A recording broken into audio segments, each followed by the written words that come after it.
Hi hello നമസ്കാരം. എല്ലാവർക്കും സുഖമല്ലേ?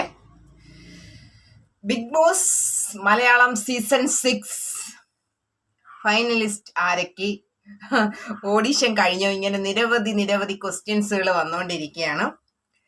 അപ്പോഴ് ബിഗ് ബോസിന്റെ ടീം ഒരു ബൾക്ക് ലിസ്റ്റ് ഉണ്ടായിരുന്നു. അതിനകത്തുനിന്ന് സെലക്ട് ഓരോരുത്തരെയായിട്ട് കോണ്ടാക്ട് ചെയ്തുകൊണ്ടിരിക്കുകയായിരുന്നു. അപ്പൊ അതിന്റെ എല്ലാം നമ്മൾ കഴിഞ്ഞ എപ്പിസോഡുകളിൽ ആരൊക്കെയാണെന്നുള്ള പ്രഡിക്ഷൻ ലിസ്റ്റ് എല്ലാം നമ്മൾ വീഡിയോ ചെയ്തതാണ്. അവരെല്ലാം ഉറപ്പായിട്ടും വരും. പക്ഷേ നിങ്ങളിപ്പോ അവരെ കോണ്ടാക്ട് ചെയ്ത് ചോദിച്ചു കഴിഞ്ഞാൽ അവര് വരത്തില്ലെന്നേ പറയൂ. എന്തുകൊണ്ട്? അവർക്ക് ഒരിക്കലും റിവീൽ ചെയ്യാൻ പറ്റത്തില്ല. അതാണ് എഗ്രിമെന്റ്. എന്നോട് കുറച്ച് പേര് ചോദിച്ചായിരുന്നു, ചേച്ചി വന്നാൽ നന്നായിരിക്കും, താര വരുന്നുണ്ടോ എന്നൊക്കെ ചോദിച്ചു. കഴിഞ്ഞ പ്രാവശ്യം സത്യമായിട്ട് പറഞ്ഞു കഴിഞ്ഞാൽ കഴിഞ്ഞ പ്രാവശ്യം ഞാൻ അപ്ലൈ ചെയ്തിട്ടുണ്ടായിരുന്നു. അപ്ലൈ ചെയ്തു, അവരെന്നെ കോണ്ടാക്ട് ചെയ്തിരുന്നു. അപ്പോഴും അവര് പിന്നെ എന്നെ സംബന്ധിച്ച് എനിക്ക് ഒരു കണ്ടന്റ്, ഒരു സംഭവം എന്നിലുണ്ട്. അത് കൊണ്ടാണ് അവർ തിരിച്ചെന്നെ കോൾ ചെയ്തത്. ഒരു ഭയങ്കര ഒരു സംഭവം, അത് ഞാനിപ്പോൾ റിവീൽ ചെയ്യില്ല, അത് എന്നിൽ തന്നെ ഇരിക്കട്ടെ. അങ്ങനെ ഒരു പ്ലാറ്റ്ഫോം വരുമ്പോൾ മാത്രമേ ഞാൻ ആ സംഭവം റിവീൽ ചെയ്യത്തുള്ളൂ. അതവർക്ക് കേട്ടപ്പോൾ ഇഷ്ടപ്പെട്ടു. എന്നിട്ട് അതുമായി ബന്ധപ്പെട്ട ഒരു വ്യക്തി ബിഗ് ബോസിനെതിരെ കേസ് കൊടുക്കാൻ ചാൻസ് ഉണ്ടോ, അങ്ങനെ ഇപ്പം ഞാൻ അങ്ങനെ അത് റിവീൽ ചെയ്യുമ്പോൾ അവർ കേസുമായിട്ട് വരുമോ എന്നൊക്കെ എന്നോട് ചോദിച്ചായിരുന്നു. പിന്നീട് അവർ ലാസ്റ്റ് എന്നെ ഇങ്ങനെ വാൺ ചെയ്തു, ഒരിക്കലും ഇതിൽ പങ്കെടുക്കുന്ന കാര്യം വെളിയിൽ പറയാൻ പാടില്ല. അവരങ്ങനെ ഒരു റൂളുണ്ട്, ഒരിക്കലും പറയാൻ പാടില്ല. അതുകൊണ്ട് നമ്മൾ വിളിച്ച് ചോദിച്ചാലും അവർ പറയത്തില്ല, പറയാൻ പാടില്ല. അങ്ങനെ പിന്നെ എന്തൊക്കെയോ കാര്യങ്ങൾ കൊണ്ട് അത് തട്ടി നീങ്ങി. അത് പലരും ഓഡീഷന് പോയാൽ പോലും ഇതൊരു ലക്കാണ്. സത്യം പറഞ്ഞാൽ ഒരുപാട് കടമകൾ കടന്ന് അതിലെത്തിപ്പെടുക എന്നുള്ളത് ഒരു ലക്ക് തന്നെയാണ്. ഇപ്രാവശ്യം പിന്നെ ഞാൻ അയച്ചില്ല. എനിക്ക് ഇനി സമയങ്ങളുണ്ടല്ലോ, ഒരുപാട് സീസണുകൾ വരുമല്ലോ, ഏതിലെങ്കിലും പങ്കെടുത്താൽ മതി. നമുക്ക് ഇഷ്ടമുള്ളവരൊക്കെ ആദ്യം പങ്കെടുക്കട്ടെ, അത്രേ ഉള്ളൂ.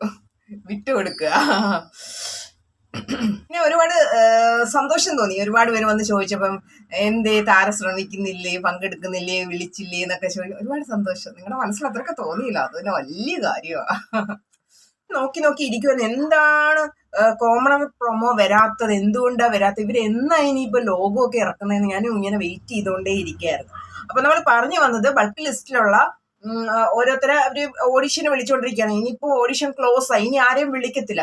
ഇതിനു മുന്നേ തന്നെ ഓഡിഷന് വിളിച്ച പലരും സെലക്ട് ആയിട്ട് അവരുടെ ലിസ്റ്റിലുണ്ട്, അവരെയൊക്കെ കോണ്ടാക്ട് ചെയ്തോളൂ. പിന്നെ ബിഗ് ബോസിനൊരു കഴിഞ്ഞ വർഷത്തേക്ക് ഒരു സ്ഥിരം സ്വഭാവമുണ്ട്. ഒന്ന് കോൺട്രവേഴ്സിൽ വന്ന് സ്റ്റാർ ആയിട്ടുള്ള ആരെങ്കിലും ഉണ്ടെങ്കിൽ അവരെ കോണ്ടാക്ട് ചെയ്ത് പെട്ടെന്ന് നേരിട്ട് തന്നെ അവരെ എടുക്കും. അങ്ങനെ ഒരു ചാൻസ് കൂടെ ഉണ്ട്. അല്ലാതെ ഓഡിഷൻ ഒഫീഷ്യലി ക്ലോസ് ആയി, കൺഫേമായി പക്ക ചാൻസ് ഉള്ളവരെ ലിസ്റ്റാണ്, പ്രഡിക്ഷൻ ലിസ്റ്റാണ് നമ്മൾ കൊടുത്തിരിക്കുന്നത്. അപ്പം നമ്മള് 100% വിശ്വസിക്കുന്നു അവര് വരും എന്ന്. പിന്നെ ആ ലാസ്റ്റ് തീരുമാനം എന്താണെന്ന് നമുക്ക് കാത്തിരുന്ന് തന്നെ കാണാം. എന്തായാലും കട്ട വെയിറ്റിംഗ് ആണ്. ഡോക്ടർ റോബിനെ പോലെയും അഖിൽ മാരാരെ പോലെയും റിയാസിനെ പോലെയൊക്കെ അവരെയൊക്കെ പോലെ വാശിയേറിയ കണ്ടസ്റ്റൻസ് വരണം. നമുക്ക് കണ്ടന്റ് ആണല്ലോ മെയിൻ. അപ്പം എല്ലാം കൊണ്ടും ഭയങ്കര ഒരു ആകാംക്ഷയുടെ മുൾമുനയിലാണ്. എത്രയും പെട്ടെന്ന് അടുത്ത സീസൺ തുടങ്ങട്ടെ. പക്ഷെ കൊറോണയുടെ ഒരു ഇഷ്യൂ ഭയങ്കര ഒരു പ്രശ്നമായിട്ട് നിൽക്കുകയാണ്. ഇപ്പം വാർത്തയിൽ പോലും കാണുന്നല്ലോ, കൊറോണ അത്യധികമായിട്ട് പടർന്നുകൊണ്ടിരിക്കുകയാണ്. എന്താ അവസ്ഥയെന്ന് അറിയത്തില്ല. എങ്ങനായാലും ചെന്നൈയിലെ സ്റ്റുഡിയോ തന്നെ ആയിരിക്കും, അതിലൊരു സംശയവും വേണ്ട. കുറച്ച് നീളുമായിരിക്കും, എന്നാലും നമ്മൾ ഫെബ്രുവരി 25 ആണ് പ്രതീക്ഷിക്കുന്നത്. അതിനപ്പുറം പോകാൻ ചാൻസ് ഇല്ല. അപ്പൊ ശരി, അപ്ഡേറ്റ്സ് എന്തെങ്കിലുമൊക്കെ കിട്ടുന്നെങ്കിൽ വരാം, അടുത്ത വീഡിയോയിൽ കാണാം. അതുവരെ Tata, bye bye, good night.